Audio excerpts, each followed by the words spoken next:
Chapitre 4. Le moulin. L'épouvanteur allait nous entraîner vers Kendall quand nous entendîmes le battement régulier de lourds sabots mêlés au bruissement de l'eau. Alors, émergeant du brouillard, apparurent deux énormes chevaux de trait attelés l'un derrière l'autre. Menés par un homme en veste de cuir, ils tiraient une longue embarcation étroite.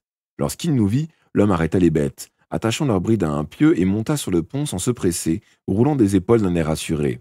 Il était grand, robuste, avec de larges mains. En dépit du froid, le col de sa chemise sous sa veste était déboutonné, révélant une épaisse toison brune. La plupart des gens préférant traverser la rue plutôt que de passer près d'un épouvanteur, préfèrent traverser la rue. Mais l'homme affichait un large sourire. Il s'avança résolument vers mon maître et lui tendit la main. Monsieur Grégory, je suppose, je suis Mathieu. Je suis Mathieu Gilbert. Bill Arkwright m'a demandé de récupérer le garçon. Ils échangèrent une poignée de main et mon maître lui rendit son sourire. Enchanté, monsieur Gilbert. Arkwright est-il trop malade pour venir le chercher lui-même? Je sais plus quelle voix je lui ai fait. Non, ce n'est pas ça, même si sa santé n'est pas très bonne, expliqua Mathieu Gilbert. Mais on vient de tirer un corps de l'eau, la troisième en 2 mois. Il a été vidé de son sang comme les autres. L'obscur semble monter sa vilaine figure plus souvent qu'à l'ordinaire, et Bill a été très occupé ces temps-ci. Il est parti dans le nord pour enquêter. L'épouvanteur hocha la tête d'un air pensif mais ne fit pas de commentaire. Posant la main sur mon épaule, il me présenta. Voici Tom Warle. Il s'attendait à finir la route à pied. Je suis sûr qu'il apprécierait d'être transporté. Monsieur Gilbert me serra la main. Content de te connaître, Tom, de jeune Tom. Fais tes adieux tranquillement, je t'attends en bas. Il désigna la barge d'un mouvement de menton et redescendit sur le chemin.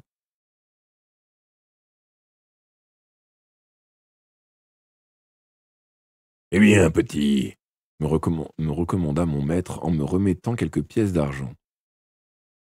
N'oublie pas d'écrire. Tu nous enverras une lettre à la fin de la première semaine pour nous raconter comment ça se passe. Puis il tendit une guinée. Et voilà de quoi payer ton séjour auprès de Bill Arkwright. Travaille aussi sérieusement pour lui que pour moi et tout ira bien.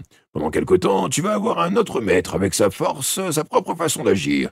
C'est à toi de t'adapter à lui, pas le contraire. Tiens ton cahier à jour, note soigneusement tout ce qu'il t'enseignera, même si cela diffère de ce que je t'ai appris. C'est toujours intéressant d'avoir un autre point de vue, et Arkwright est un spécialiste des créatures de l'eau.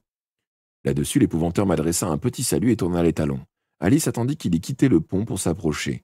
Jetant ses bras autour de mon cou, elle se serra contre moi. Tom, oh Tom, tu vas me manquer.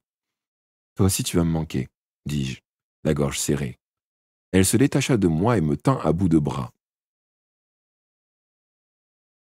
Prends bien soin de toi, hein. S'il t'arrivait quelque chose, je ne le supporterai pas. Oh, il ne m'arrivera rien, affirmai-je désireux de la rassurer. Je suis capable de me débrouiller, tu sais.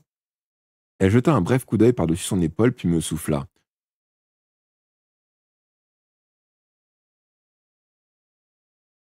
En cas d'urgence, si tu as besoin de me contacter, utilise un miroir. Choqué, je la repoussai. Les sorcières se servent des miroirs pour communiquer et j'avais vu Alice le faire une fois. Si l'épouvanteur avait entendu ça, il aurait été horrifié. Ces pratiques appartenaient à l'obscur et il n'approuvait sûrement pas que j'y ai recours. Ne me regarde pas comme ça, Tom, protesta Alice. Il te suffira de placer tes 2 mains contre un miroir et de penser très fort à moi. Si ça ne marche pas du premier coup, insiste. Je refusai avec colère. Non, je ne ferai pas une chose pareille. Ce serait pactiser avec l'obscur et je suis ici pour le combattre. Ce n'est pas si simple, Tom. Il faut parfois combattre l'obscur par l'obscur. Souviens-t'en, quoi qu'en pense ce vieux Grégory, et sois prudent, c'est une région du comté et il ne fait pas bon de séjourner ici. J'ai vécu ici autrefois avec les Iosseuses. Nous habitions au bord du marécage, pas très loin du moulin d'Arkwright, alors prends bien garde à toi. Je hochai la tête, puis d'un geste impulsif, je me pensai et l'embrassai sur la joue. Elle recula, et je vis des larmes briller dans ses yeux. La séparation était douloureuse pour nous deux. Elle se détourna et partit en courant. L'instant d'après, le brouillard l'avait avalée. Je rejoignis tristement le chemin de halage. Mathieu Gilbert m'attendait. Il désigna à l'avant de la barge une banquette où je m'assis. Derrière moi, il y avait 2 trappes, fermées par un cadenas. Nul doute que cette embarcation transportait des marchandises stockées dans la cale. Quelques instants plus tard, nous repartions vers le nord. Je levai les yeux vers le pont, espérant contre toute vraisemblance qu'Alice se montrerait une dernière fois. Elle n'apparut pas, et ma poitrine se serra à l'idée de l'abandonner ainsi. De temps en temps, nous croisions une barge voguant dans l'autre sens. À chaque rencontre, M. Gilbert échangeait de chaleureux saluts avec les bateliers. Ces embarcations, de taille variable, étaient toutes longues et étroites, munies d'une ou plusieurs trappes. Certaines étaient pimpantes et bien entretenues, d'autres noires et sales, couvertes d'une poussière grasse, transportées certainement du charbon. Vers 1 heure de l'après-midi, M. Gilbert arrêta ses chevaux, les débarrassa de leur harnais et les attacha près d'un talus herbeux le long du canal. Les laissant paître, il bâtit rapidement un feu pour nous cuisiner un repas. Je proposai de l'aider, mais il refusa. Les invités ne mettent pas la main à la pâte. Si j'étais toi, je me reposerais. Bill White mène la vie dure à ses apprentis. Mais il n'est pas mauvais mougre, et c'est un bon épouvanteur. Il a beaucoup fait pour le comté. Un opiniâtre, Bill. Quand il a fermé ses dents sur une proie, il ne la laisse jamais échapper. Il pela des pommes de terre et des carottes qu'il mit à bouillir dans une marmite. Nous assîmes à l'arrière de la barge, les pieds pendants au-dessus de l'eau, et mangeâmes avec nos doigts dans des écuelles de bois. Les légumes n'étaient pas assez cuits, mais j'avais si faim que j'aurais pu avaler les 2 chevaux avec leur harnais. Après un moment de silence, je relançai la conversation par politesse. « Connaissez-vous M. Arkwright depuis longtemps ?» Ah, depuis plus de 2 ans. Bill a d'abord vécu au moulin avec ses parents qui sont morts il y a des années. Du jour où il est devenu l'épouvanteur, le Caille a été un de mes bons clients. Je lui livre 5 tonneaux de sel chaque mois. Je lui fournis aussi des chandelles, des provisions de toutes sortes et du vin. Il aime picoler, Bill. Et pas du jus de pissenlit, hein. Du Pont Rouge qu'on fait venir par bateau jusqu'à Sunderland, puis par la route jusqu'à Kendal, où j'en embarque régulièrement une cargaison. Il me paye bien. La quantité de sel m'intriguait. Mêlé à la limaille de fer, il sert à tapisser l'intérieur des fosses où on enferme les gobelins. C'est aussi une arme efficace contre les créatures de l'obscur, mais on ne l'utilise habituellement qu'en petite quantité, que l'on achète à l'épicerie du village. Pourquoi Bill Arkwright avait-il besoin de 5 tonneaux de sel par mois? C'est ça votre cargaison aujourd'hui? Demandai-je. Du sel et du vin? Non, ma cale est vide. Je viens de livrer un chargement d'ardoise à un entrepreneur de Caster et je retourne en chercher un autre. Dans ce boulot, on a amené à acheminer des marchandises très diverses. Je transporte de tout sauf du charbon. Ça prend beaucoup de place et si c'est si bon marché, qu'il n'est pas nécessaire de verrouiller la trappe pour décourager les voleurs. Et puis, cette saleté de poussière noire s'introduit partout. Je laisse ça aux mariniers spécialisés. Le moulin de M. Arkwright est au bord du canal? Pas loin. Tu ne le verras pas depuis la barge, il est caché par un rideau d'arbres. Mais on pourrait jeter une pierre dans le jardin depuis la rive. C'est un endroit isolé, tu devrais t'y faire.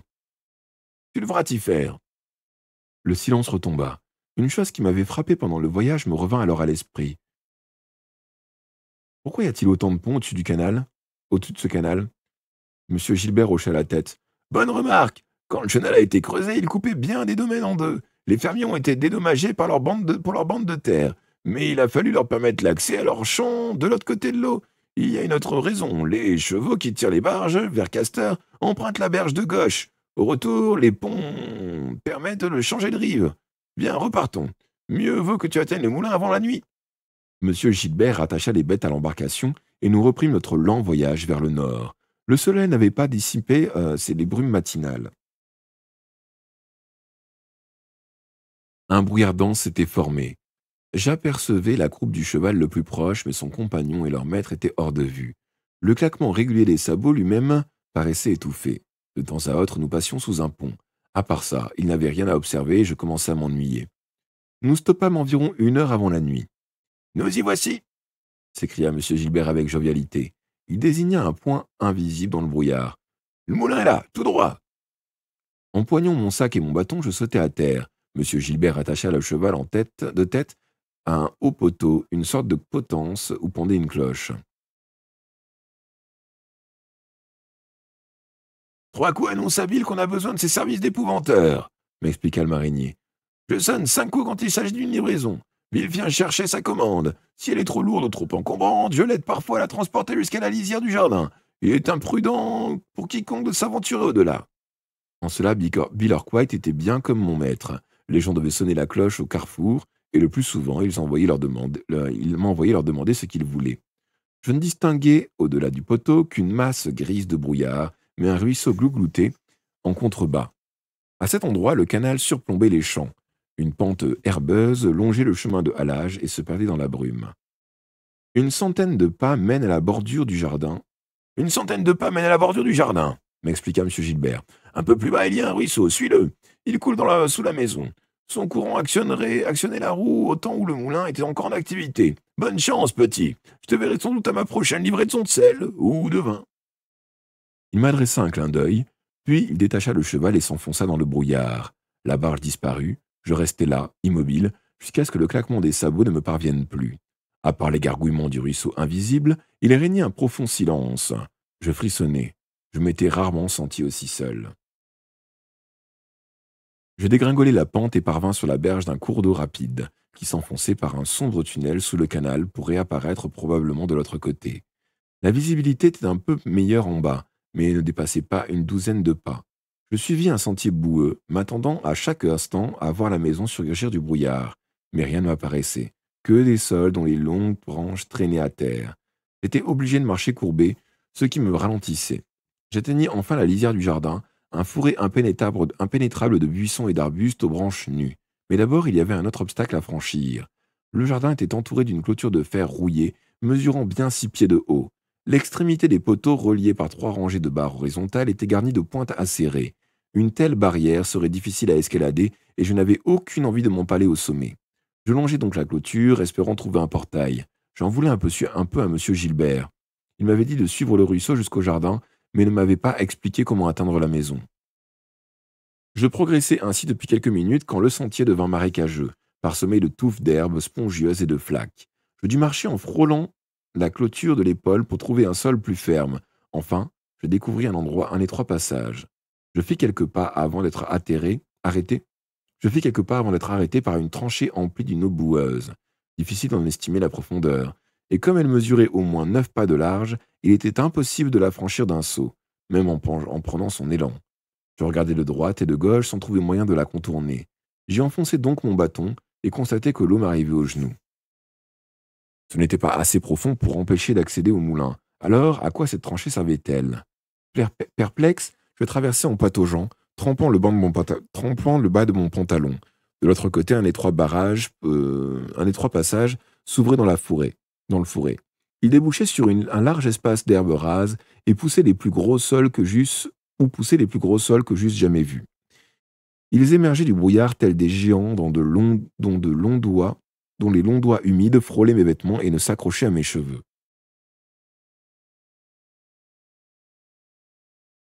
Je perçus de nouveau les babillements du ruisseau, avant d'entreapercevoir enfin le moulin d'Orkwhite.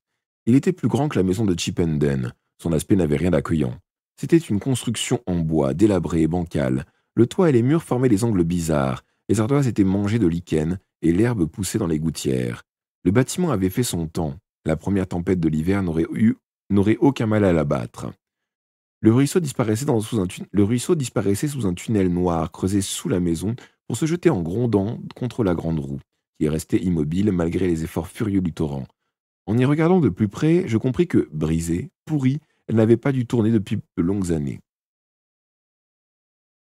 La première porte que je remarquai était condamnée par des planches, de même que les 3 fenêtres les plus proches. Je revins sur mes pas et atteignis un porche abritant une porte massive. C'était sûrement l'entrée principale. Je frappai. Peut-être Orkwhite était-il de retour. Personne ne venant, je cognai plus fort. Finalement, je tournai les poignets, mais la porte était verrouillée. Que faire? M'asseoir sur le seuil et attendre dans le froid et l'humidité? Les lieux n'étaient déjà guère hospitaliers. Qu'est-ce que ce serait la nuit venue? Je n'avais aucune garantie qu'Orkwhite rentrerait avant le soir. L'enquête sur le corps repêché dans l'eau pouvait le tenir occupé plusieurs jours. J'avais un moyen de résoudre le problème. Je possédais une clé spéciale forgée par Andrew le serrurier, frère de John Gregory. Elle ouvrait presque toutes les serrures et celle que j'avais devant moi ne présentait aucune difficulté. Néanmoins, je répugnais à l'utiliser. Il me semblait incorrect de pénétrer chez une personne sans sa permission. Je décidai donc de patienter, au cas où Orkwhite reviendrait. Bientôt, je l'ai aux eaux. Je changeai d'avis. Après tout, j'étais attendu et censé habiter cette maison plusieurs mois. La clé tourna aisément dans la serrure, mais les gonds émirent un grincement de protestation. Quand je poussai la porte, l'intérieur du moulin me parut sinistre. Une odeur de moisissure et de renfermé flottait dans l'air, mêlée à des relents de vinasse. Je m'immobilisai, le temps que mes yeux s'habituent à la pénombre. Au fond de la pièce, sur une grande table, je repérai un bougeoir de cuivre. Posant mon bâton, je coinçai le bâton de la porte avec mon sac pour laisser entrer un peu de lumière. Je sortis de ma poche mon briquet à madou et allumai la chandelle. Je remarquai alors une feuille de papier coincée sous le chandelier. Je compris au premier coup d'œil que la lettre m'était adressée. Je lus. Cher Tom Ward, tu as dû faire preuve d'initiative, sinon tu aurais passé la nuit dehors dans le noir, une expérience des plus désagréables. Les choses ici ne sont pas comme à Chipenden. Bien que je remplisse la même fonction que M. Gregory, nos façons de travailler diffèrent. La maison de ton maître est un refuge où rien de mauvais ne peut pénétrer. Ici, avec ma permission, errent des morts qui n'ont pas trouvé le repos. Ils ne te feront aucun mal. Aussi, laisse-les aller à leur guise. N'interviens surtout pas. Tu trouveras des provisions dans la garde-manger et du bois pour allumer le fourneau près de la porte. Dîne à ta faim et dors bien. Il serait sage que tu passes la nuit dans la cuisine ou en attendant mon retour. Ne t'aventure pas dans les sous-sols de la maison et n'essaye pas d'entrer dans la pièce du haut qui est fermée à clé. Respecte ces consignes, cela vaudrait mieux pour toi et pour moi. Bill Orquite.